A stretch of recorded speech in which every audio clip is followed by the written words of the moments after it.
খাবো মা? হরলিক্স খাবে বাবা? সত্যি সত্যি হরলিক্স খাবো বাবা? কি মজা কি মজা, আমার হরলিক্স খেতে খুব ইচ্ছা করে। ডাক্তারবাবু বলেছেন দুবেলা তোমাকে হরলিক্স খেতে। তুমি বসো, আমি গরম জলটা করে নিয়ে আসছি। কেমন? কি গো মা, তোমরা হঠাৎ একেবারে বড় লোক হয়ে গেলে।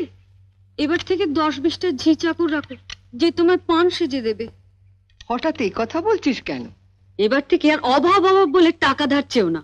যা বলবি সোজাসুজি বল। বড় লোকের দেখলি কি? রোজই তো শুনি বড় অভাব, টাকা নেই, সংসার চলছে না। এদিকে তো ঘরে ঘরে হরলিক্স খাওয়া হচ্ছে। হরলিক্স? মা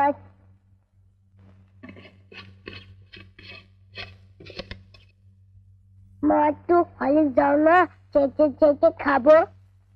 দিচ্ছি বাবা।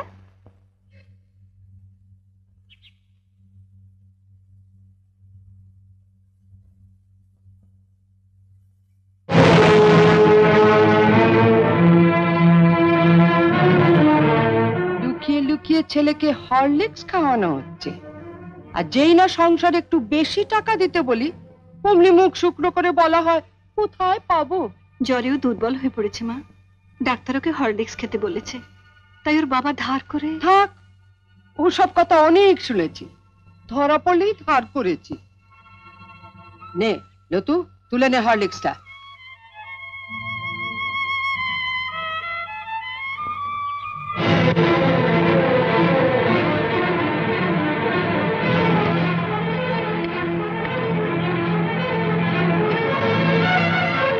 শোনো বড় বউ, আমি আগেও বলেছি আবারও বলছি, যার স্বামী যেমন রোজগার করবে তার ঘরে তেমনি খাওয়া দাওয়া হবে।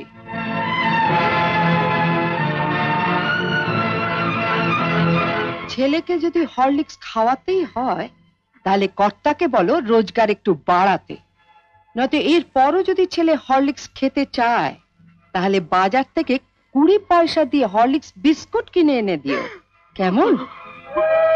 আইলো তু।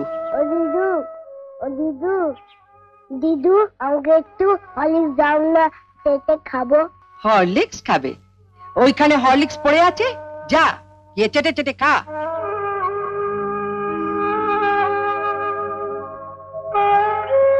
মা, মা দিদি বলে হরলিক্সটা খেতে, শুয়ে পড়ে চেটে চেটে খেয়ে নেবো। কালে খাওয়া খাওয়া আর খাওয়া, মরতে পারিস না, তোমাকে মরতে পারিস না, মরতে পারিস না। ওকে মারছো কেন? ওর কি দোষ? আমি আর পাচ্ছি না ছোট, মা হয়ে ছেলেকে একটু হরলিক্স খাওয়াতে পারবো না, সে অধিকারটুকু আমার নেই।